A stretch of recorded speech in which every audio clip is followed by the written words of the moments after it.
Hello, I am in the greenhouse at the moment. It is absolutely roasting in here, but it's all closed up at the moment because Storm Ellen is still raging outside. It's extremely windy, and it's very sunny just at this minute, but that's between bouts of absolutely torrential downpour rain. So I have a few minutes. I'm going to go and get my seedlings, which I have in the greenhouse from my July sowings. I'm going to go and stick them into the gaps in the garden so that we get the garden as productive as possible for the year.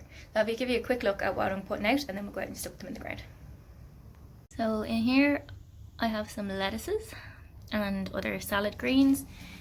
I've got some turnips in there, and then if I can make my way in here, I've got some beans, which are more than ready to go out at this stage. I've got some pak choy, beetroot, Brussels sprouts, there's some fennel in there, and more turnips. So, I'm going to try and get all them into the ground now, without getting blown away.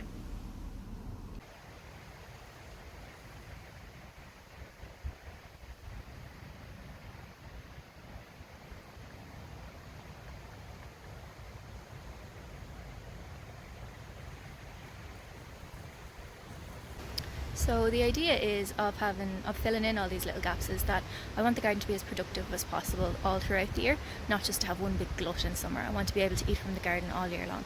So I'll always have something on the go in the greenhouse ready to go into whatever little gaps appear in the garden. And that way you'll either have something fresh or something from the freezer all year round. So here's the potato bed. As you can see, spuds came out last week.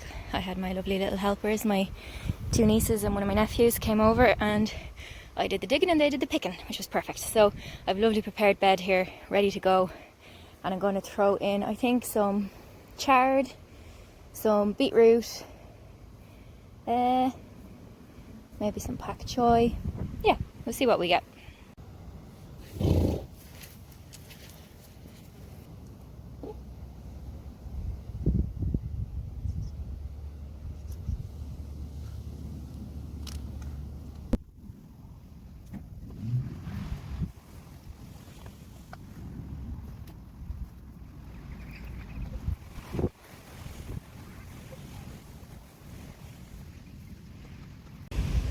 So now I apologise about the wind, but I've got over here some beetroot.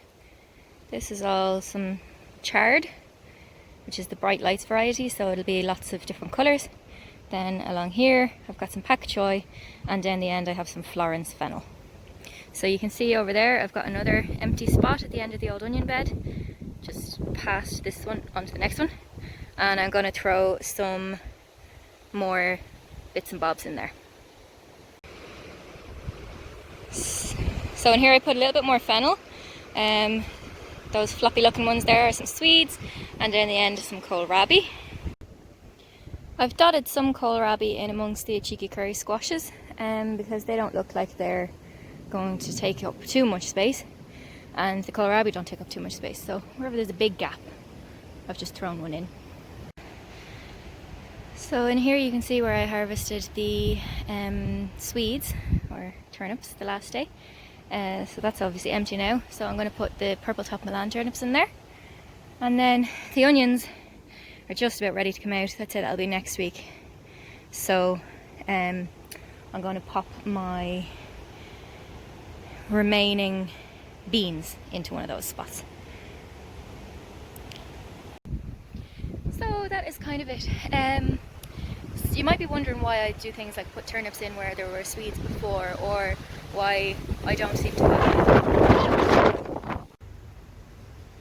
Sorry about that, got blown away there. I've retreated to the greenhouse, so we should be okay. So yeah, I was saying that I often would have put a cabbage in where there was a cabbage before, or a turnip in where there was a turnip before. I know a lot of people stick very rigidly to crop rotation, but if you're doing succession sowing, it's not the easiest thing in the world to make sure that you always put something else in, especially when you've got something that you sow a lot of, like the brassicas, for example. So I'm lucky, I don't have a huge amount of pests and diseases here, so for as long as it works I'll continue to do it. I have a loose rotation that I will put, I'll put something else in there now next year, but for a year I don't think it's a problem. I know Charles Dowding is of a similar opinion, and Hugh Richards has also said similar. So it's not just me. Yeah, so I hope that I will have many more harvests out of the garden before the year is out. Thanks for stopping by. If you enjoyed the video, please give it a thumbs up and maybe think about subscribing. See ya!